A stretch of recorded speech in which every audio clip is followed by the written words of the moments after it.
ડુંગળીઓ બનાવવા માટે નાની ડુંગળી જોઈશે, ટામેટાં, આદું, લસણ, મરચાં, લવિંગ, થોડા મરી, તજ, તલ, સિંગદાણા, સેવ. આ ચારેય વસ્તુનો આપણે પહેલાં ભૂકો કરી પછી આપણે શાક બનાવીશું. ડુંગળીઓ બનાવવા માટે તેલ સરખું જોઈશે. પહેલાં તેલ મૂકી એની અંદર આપણે જે આખી ડુંગળી સમારી છે તેને ફ્રાય કરીશું.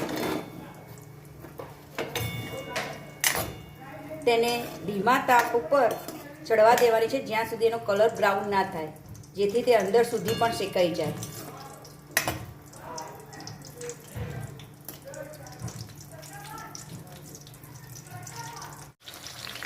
આને આપણે વચ્ચે વચ્ચે આવી રીતે હલાવતા રહીશું અને એનો થોડો કલર ચેન્જ થાય ત્યાં સુધી થવા દઈશું, જેથી તે અંદર સુધી પણ શેકાઈ જાય.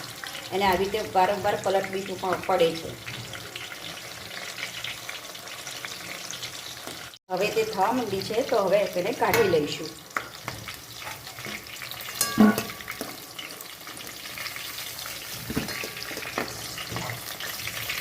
બધી ડુંગળી કાઢી પછી તેનું આપણે ગ્રેવી બનાવીશું. હવે વઘારમાં પહેલાં જીરું એડ કરીશું. જીરું ફૂટે એટલે હિંગ એડ કરીશું. ત્યારબાદ જે આપણે લવિંગ, તજ અને મરીનો જે પાવડર બનાવ્યો હતો તે એડ કરીશું. આદુ, લસણ, મરચાંની પેસ્ટ એડ કરીશું.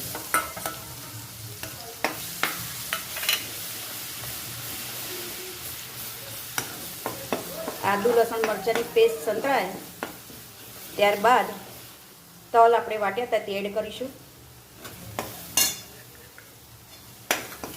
એ તલને થોડી વાર માટે ધીમા તાપ પર થવા દઈશું, શેકાવા દઈશું.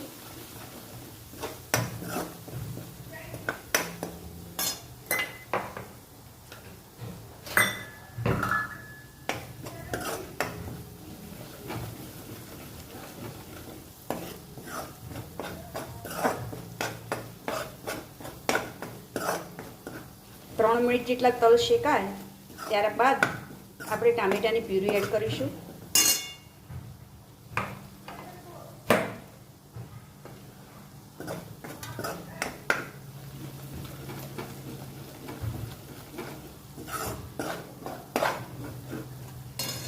હવે તેની અંદર ટામેટાની પ્યુરી એડ કરીશું.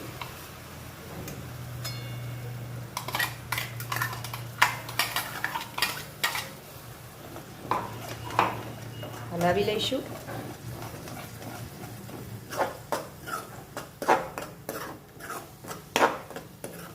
હવે આ પ્યુરીને થોડી વાર ઢાંકી 5 મિનિટ જેટલું થવા દઈશું.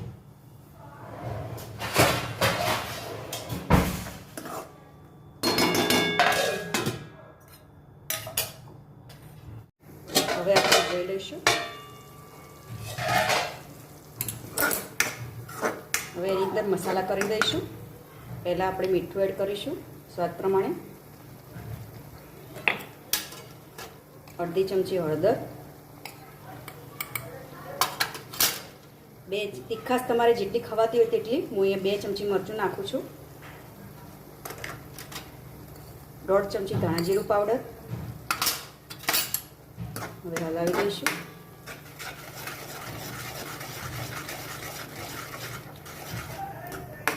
હવે આ મસાલા અને ટામેટાની પ્યુરી અને બધાને 5 મિનિટ જેટલું તેલ છૂટું પડે ત્યાં સુધી થવા દઈશું.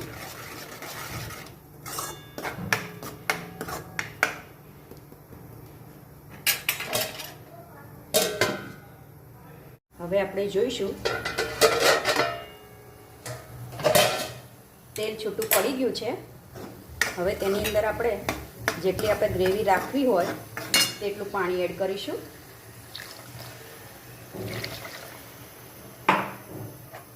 પાણી એડ કર્યા પછી જે આપણે સિંગદાણાનો ભૂકો બનાવ્યો હતો તે એડ કરીશું અને થોડો સેવનો ભૂકો એડ કરીશું, જેથી ગ્રેવી થીક બને.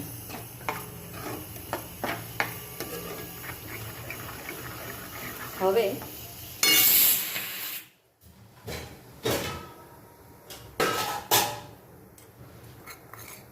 1 ચમચી ગરમ મસાલો એડ કરીશું. જે ડુંગળી ફ્રાય કરી હતી તે એડ કરીશું.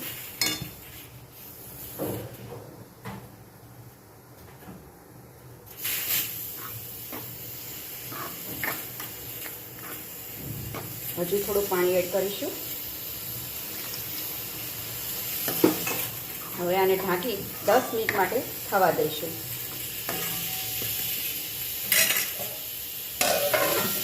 હવે આપણે જોઈશું ગ્રેવીમાંથી તેલ છૂટું પડી ગયું છે એટલે હલાવી લઈશું. સબ્જી આપણી તૈયાર છે. તેને કોથમીરથી ગાર્નિશિંગ કરીશું. હવે આપણે સર્વિંગ કરીશું.